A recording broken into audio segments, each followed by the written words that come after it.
Good morning student. Welcome to my YouTube channel Vineet study class. Vineet study class में आपका स्वागत है, अभिनंदन है।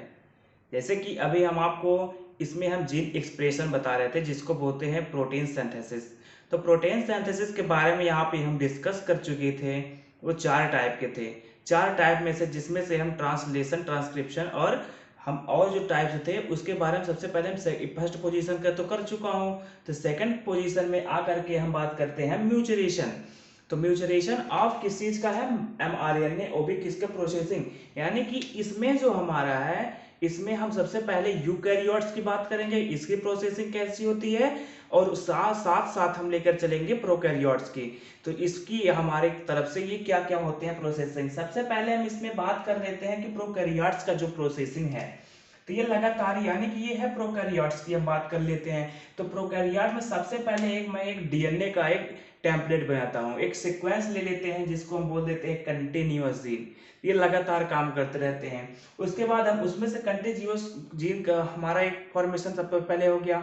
उसके बाद हम इसमें हम mRNA को लेके चलते हैं। तो यानी कि mRNA की बात अगर करेंगे तो हमेशा 5 प्राइम एंड से लेकर के वो 3 प्राइम एंड तक ही उसमें सीक्वेंस दिखाई पड़ेंगे।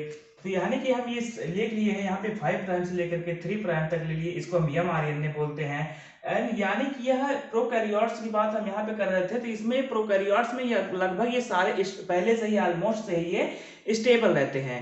तो इसकी बात हम इसमें कुछ कर ही नहीं सकते हैं, ये प्रोसेसिंग इन प्रोकैरियोट्स की बात हो गए। अब हम इसी में बात करने वाले हैं कि सेम वही प्रोसेस है जिसमें से हम बात कर लेते हैं। एक बार हमारा यूकैरियोट्स की तरफ देख लेते हैं। तो यूकैरियोट्स में क्या क्या होते हैं सिम्टम्स इसमें पता चल जाते हैं कि सबसे पहले जो हमारा ये स्प्लिट जीन क्या है। तो स्प्लिट जीन सबसे पहले हम इसको एक डीएनए का टेम्पलेट ले लिए। टेम्पलेट लेने के बाद हम इसमें इंटरॉन, एक्सॉन, इंटरॉन, एक्सॉन ये डिस्कस कर लिए। तो इंटरॉन को हम बोल देते हैं डॉटेड लाइन से कर देते हैं, और जो हमारा एक्सॉन है वो डार्क लाइट से हम इसको कर देते हैं। इससे हमको एकदम कंफर्म से इसे पता चल जाएगा कि क्या क्या है। तो इंटरॉन को हम यहाँ पे बात कर लिए हैं डॉटेड लाइन से, और जब हम इसको जब डार्क लाइन दिखाएंगे तो समझ लीजिए वो एक्सॉन की हम यहाँ पे बात करते हैं। तो इस प्रक्रिया को हम क्या बोलते हैं? Split gene. स्प्लिट जीन कहने का मतलब होता है डिसकंटिन्यूअसली जीन, इसको बोलते हैं। तो जब ये आगे प्रोसेसिंग जब करने स्टार्ट कर देगा तो सबसे पहले mRNA को ये अलग कर लेगा। तो mRNA क्या है? एक प्रकार का हेट्रोजीनस आरएनए है। हेट्रोजीनस आरएनए कहने का मतलब ये कब हमारे आते हैं हेट्रोजीनस आरएनए, यानी कि जो हमारे एक ट्रांसक्रिप्शन होते हैं और ट्रांसलेशन, इसे जो प्रक्रिया को ये अलग कर देते हैं, इसी प्रक्रिया को हम हेट्रोजीनस आरएनए यानी कि हेट्रोजीनस राइबोन्यूक्लिक एसिड वर्क करते हैं। इसको अलग करने की प्रक्रिया को ही हम हेट्रोजीनस बोलते हैं। उसके बाद जब हम इसकी स्प्लाइसिंग करेंगे, स्प्लाइसिंग करने का मतलब एक और इसका हम एंड करेंगे, दूसरे में ले जा करके उसमें अमीनो एसिड्स ऐड करते हम चले आएंगे। तो सबसे पहले इसकी हम एक चीज को फ्रंट वाले पोर्शन जो 5 प्राइम एंड था, 5 प्राइम एंड को हम यहाँ पर इसको कैप कर लेते हैं, यानी कि इसको हम बाइंड कर लेते हैं, घेर लिए। तो इसको हम क्या बोल देते हैं? कैपिंग। तो कैपिंग कर लिए। कैपिंग करने के बाद दूसरे वाले छोर यानी कि 3 प्राइम एंड की बात कर लेते हैं, वहां पे हम एमिनो एसिड ऐड करते चले जाते हैं। अमीनो एसिड उसको हम बोल देते हैं, जहां पे वो एंड होगा तो उसको हम बोल देंगे टेलिंग। तो इस प्रक्रिया में जब अब क्या होते हैं कि एक हम फिर से सीक्वेंस बनाएंगे, कैपिंग का बनाऊंगा, और दूसरे उसके बाद अमीनो एसिड उसमें ऐड होते चले जाते हैं। तो इसमें जो हमारे सीक्वेंसेस जो होते हैं जो इस तरीके से डिनोटेड में दिखाई पड़ते हैं, तो वो इस तरीके से सीन नहीं करते हैं। जब हम इसको देखना चाहेंगे तो ये इस तरीके से आ जाएगी। एक समय ऐसा रहता है ऐसे जाएगा, फिर धीरे धीरे ऐसे जाते जाते एक समय आएगा ऐसे ऐसे जाएगा, फिर इस समय ऐसा आता है कि वो इस तरीके से चला जाता है, इस तरीके से जाता है। इस तरीके से जाने का मतलब वो स्प्लाइसिंग के रूप में जब ये काम करेगा, आगे जाएगा, तो हमारा जो इंट्रॉन है, तो इंट्रॉन हमारा धीरे धीरे करके वो मूव कर जाएगा, यानी कि वो निकलता हुआ, रिमूव करता हुआ चला जाएगा। तो ऐसी प्रक्रिया में हेट्रोजीनस का मतलब ही होता है कि किसी भी चीज को अलग करना। कहने का मतलब ट्रांसक्रिप्शन, ट्रांसलेशन की प्रक्रिया को अलग करना है, तो उसी को हम क्या बोलते हैं? Heterogeneous RNA. तो इसकी ये प्रोसेसिंग ये होती है कि इसको हम इंटरॉन रख लेंगे, एक्सॉन को यहाँ पे यहाँ पे रख लिए, एक सीक्वेंस बना दिए और इंटेरॉन को हम यहाँ से रिमूव कर दिए। तो इंटेरॉन को जब रिमूव कर दिए एक सीक्वेंस में सीधी लाइन जैसी दिखाई पड़ने लगी, इसी को हम बोलते हैं, ये हमारा प्रोसेसिंग करता है किसका, यूकैरियोट्स की। तो यूकैरियोट्स की हमारी प्रोसेसिंग हो गई है। अब हम इसकी थोड़ा डिस्कस कर लेते हैं, इसके स्टेप्स जो हैं, कुछ स्टेप्स में बताया गया है कि ये कैसे कैसे काम करते हैं, वर्किंग इसकी हम यहाँ पे चल रहे हैं। बताइए, आते हम इसको आगे देखते हैं कैसा होता है ये।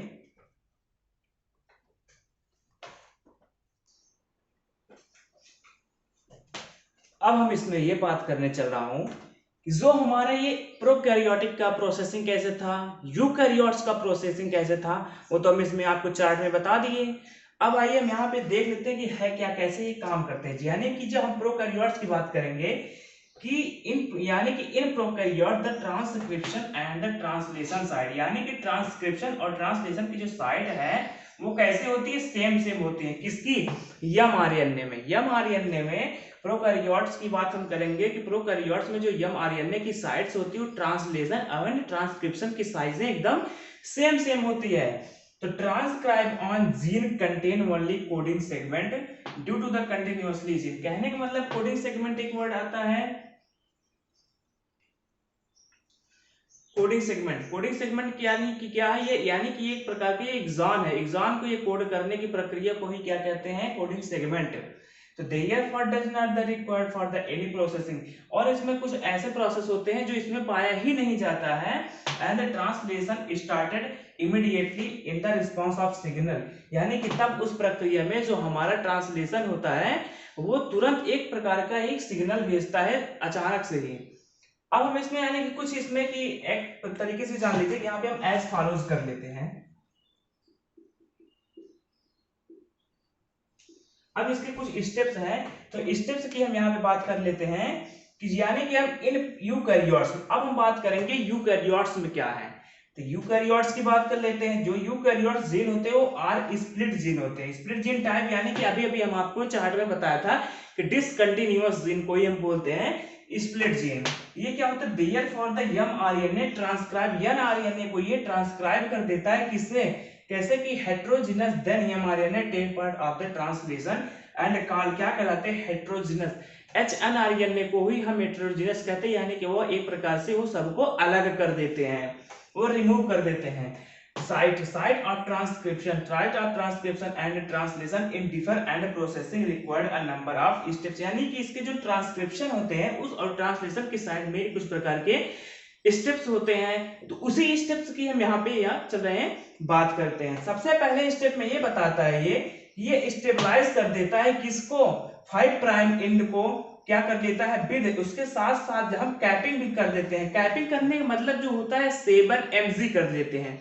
7mg कहने का मतलब यह होता है कि मेथिल गुआनिनोसाइड और ट्रांसफर्ड, यानी कि कहने का मतलब यह होता है कि मेथिल गुआनोसाइड ट्राइफॉस्फेट, जिसको हम बोलते हैं 7mg कोई हम इसका एग्जांपल देते हैं कि, और इसके नेक्स्ट स्टेप में ये बताना चाहता है कि स्टेबलाइज करेगा।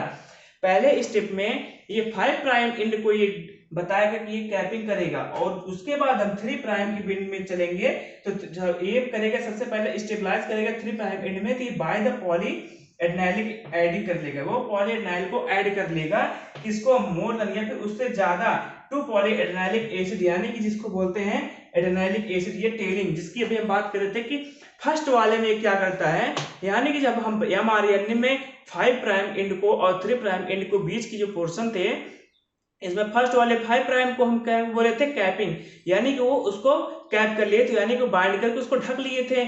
और सेकंड स्टेप में उसी की जस्ट अपोजिट में जब हम 3 प्राइम एंड पर गए थे, तो 3 प्राइम एंड में वो क्या करता था, वो टेलिंग का काम करता था। वो टेलिंग का यानी कि उसके पोस्ट का काम करता था, जिसमें से हमारा एमिनो एसिड जो थे वो ऐड होते उसमें चले जाते थे। सेम वही प्रोसेसिंग यहाँ पे स्टेबलाइज किया गया है कि जब हम फर्स्ट प्राइम की यानी कि पहले प्राइम यानी कि 5 प्राइम एंड की बात कर लूंगा, तो इसमें सबसे पहले क्या काम करेगा, उसको कैप कर लेगा। कैप करने का मतलब यह होता है कि उसको वो बाइंड कर लेता है। एंड वही हम अगर उसके नेक्स्ट स्टेप में बात करते हैं उसके एंड वाले पोर्शन पे, यानी कि फर्स्ट प्राइम में तो यार मान लीजिए 5 प्राइम था, एंड सेकंड वाले में हम बात कर लेते हैं वो उसी mRNA में लास्ट वाले पॉइंट में होते हैं कि 3 RNA, 3 यानी कि उसमें होते हैं prime 5 prime to 3 prime end. तो 3 प्राइम एंड में क्या करता है वो टेलिंग का काम करता है, यानी कि वो अमीनो एसिड जो था उसको ऐड करता था, किसको, पॉलीएडेनाइलेशन कोडिंग, यानी वो ऐड करता चला जाता था। उसके बाद क्या करता था ये नंबर, उसके बाद फिर स्टेप में चलते ये रिमूवल करता था, यानी कि रिमूव कर देता था किसको, जो जो नॉन कोडिंग थे सेगमेंट उसको ये रिमूव कर देता था। एंड इंटेरॉन, जो हमारा इंटेरॉन था, इंटेरॉन को ही ये रिमूव किया और एक्सान को रख लिया। तो intron by the processing RNA splicing, intron को ही हम क्या बोलते हैं, इस प्रोसेसिंग का स्प्लाइस कर जाता है इंटेरॉन ही। तो हमारा यहाँ पे ये खत्म हो गया मैच्योरेशन ऑफ आरएनए में, ये हमारा कंप्लीट हो गया। अब इसके हम थर्ड स्टेप में फिर से चलते हैं, जो कि हमारा क्या कहलाता है, activation and transportation of amino acid.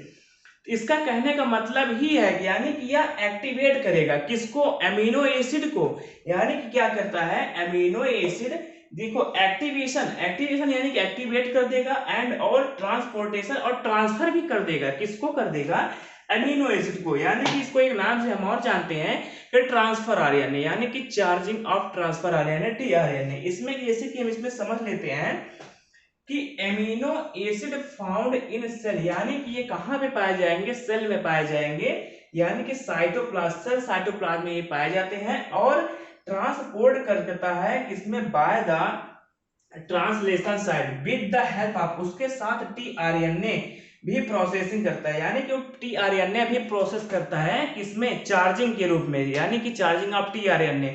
अब हम इसमें कुछ इसकी एक तरीके से हम बता देते हैं कि इसका रिएक्शन कैसे, किस तरीके से वो काम करेगा। अब रिएक्शन में आपको इसमें बताते हैं, रिएक्शन में ज्यादा सुटेबल आपको समझ में आएगा। तो आइए हम रिएक्शन की बात इसमें करते हैं, रिएक्शन इसकी एक बार हम देख लेते हैं।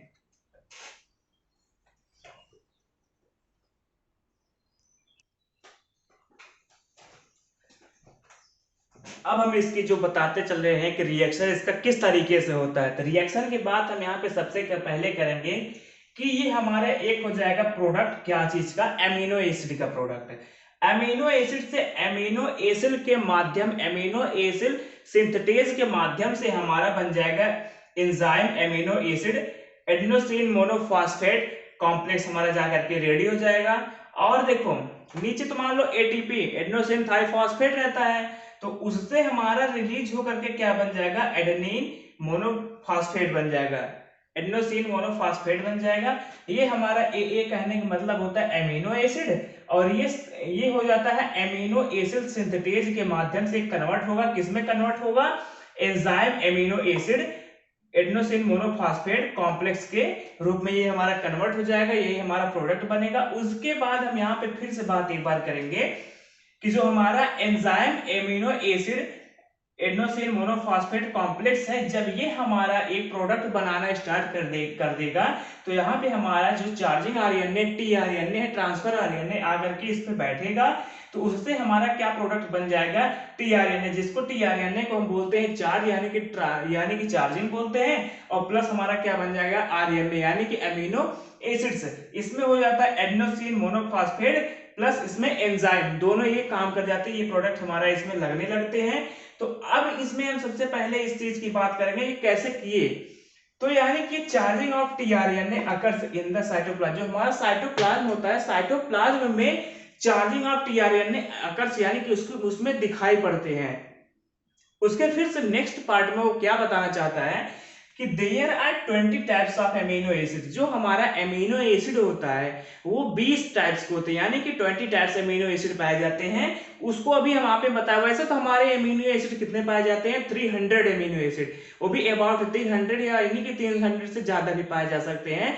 मेनली जो हमें कॉमनली हमको हमेशा जो यूज में आते हैं वो हमारे क्या होते हैं, 20 टाइप्स एमिनो एसिड। ये क्या होते हैं, 20 टाइप्स एमिनो एसिड, ये देयर आर होते हैं टाइप्स के। वो बायोलॉजी सिग्निफिकेंस ये बताता है, यानी कि एक प्रकार के यानी कि सिस्टम्स हैं इसमें होता है। And the at least 20 type amino acid, ये एक प्रकार का ट्रांसफर आरएनए का मॉलिक्यूल्स होता है, बिकॉज एक पर्टिकुलर किसी एक पर्टिकुलर आरएनए वो क्या करता है, carry on this the particular type of amino acid, किसी एक आरएनए मॉलिक्यूल्स पर ही ये जाकर के पर्टिकुलर करता है, किसी एक ही पर्टिकुलर एमिनो एसिड के ऊपर।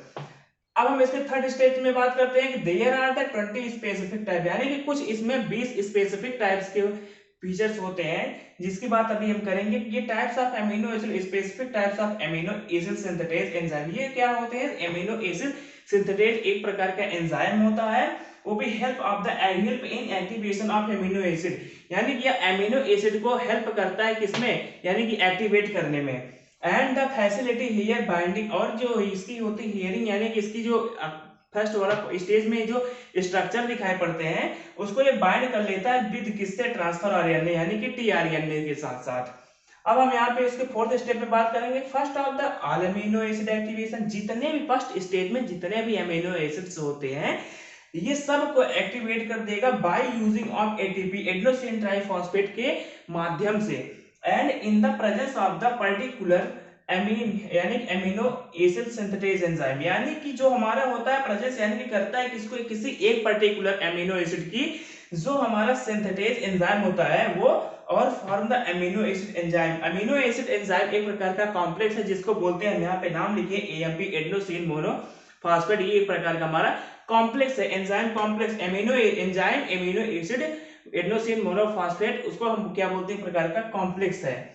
उसके बाद हम इसमें 5 स्टेप में बात करना चाहता हूं कि जैसे कि नाउ द कॉम्प्लेक्स अटैच, यानी कि इसमें जितने भी कॉम्प्लेक्स रहते हैं वो आपस में अटैच रहते हैं, जुड़े हुए रहते हैं बाय द टीआरएनए से। और दूसरा चीज ये होता है इसमें जो इसका रिजल्ट होता है, रिजल्ट इन द फॉर्मेशन, यानी कि ये फॉर्मेशन करेगा किसका, एमिनो एसिड का।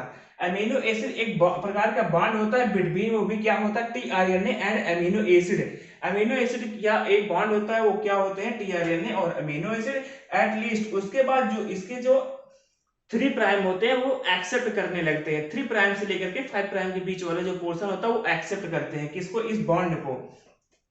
तो 6 स्टेप में ये बताता है कि द एंजाइम, जो हमारा एंजाइम है और एडेनोसिन मोनोफॉस्फेट होते हैं वो दोनों क्या होते हैं, वो रिलीज हो जाते हैं इसमें से एडेनोसिन मोनोफॉस्फेट ये, और हमारा एंजाइम, एंजाइम कहने का मतलब ये ई यहां से देखो बना ही नहीं है ना, तो वो हमारे इस स्टेज से रिलीज हो जाते हैं। अब क्या करता है कि द टीआरएनए कंटेनिंग एक्टिवेट, तब जाकर के हमारा जो टीआरएनए होता है वो एक्टिवेट हो जाता है, उसी को हम क्या कहते हैं, is known as the tRNA, यानी कि चार्जिंग ऑफ टीआरएनए। तो इतना तो आपको बहुत आसानी से समझ में आएगा, बहुत मैं ज्यादा डिटेल में लेकर के भी नहीं गया, क्योंकि जो भी मैं इसको पढ़ाया इस सिलेबस के अकॉर्डिंग मैं इसको बताया हूं, और सिलेबस में जिस जिस यूनिट का जिस टॉपिक का बात किया गया सीधा उसी टॉपिक को और उसी यूनिट को मैं यहाँ पे डिस्कस किया हूं। और इसमें कोई इस वीडियो में मैं कोई भी वीडियो बनाता हूं, जिस वीडियो में आपको कोई भी परेशानियां होती होंगी आप कमेंट बॉक्स में मैसेज करिए, जो भी आपको ना समझ में आए वही मैसेज कीजिए, उसके बाद हम उसको आपको जो भी नहीं समझ में आया है उसके मैं हेल्प आपका सोल्यूशन निकाल करके उस पे एक वीडियो फिर से बना दूंगा एकदम और आसानी तरीके से, ठीक है। और हमारे चैनल को सब्सक्राइब करिए, लाइक करिए और शेयर करिए। और अगर इसमें तो समझ तो आ ही गया होगा, और हमारा एक स्टेप और बचता है, यानी कि थर्ड स्टेज खत्म हो गया। अब मेरा फोर्थ स्टेज बचता है, ये फॉर्मेशन करता है किसका, आरएनए का। आरएनए फॉर्मेशन करने का मतलब क्या होता है कि आरएनए यानी कि कहने का मतलब यह होता है कि डीएनए यानी कि जीन, जिसको बोलते हैं पॉलीपेप्टाइड जीन, उसकी फॉर्मेशन यहाँ पे करना पड़ता है, जिसमें से एक प्रकार से इसको हम ट्रांसलेशन भी कह सकते हैं, ट्रांसलेशन की प्रक्रिया भी हम इसको बोल सकते हैं। उसको उसमें चार्ट बनाना पड़ेगा, और चार्ट बहुत लंबा, उसमें एक एक करके आपको समझाना पड़ेगा, इसलिए उसको मैं अगले नेक्स्ट वीडियो में बताऊंगा। तो थैंक यू गाइस, चैनल को सब्सक्राइब करिए, लाइक करिए, थैंक यू सो मच।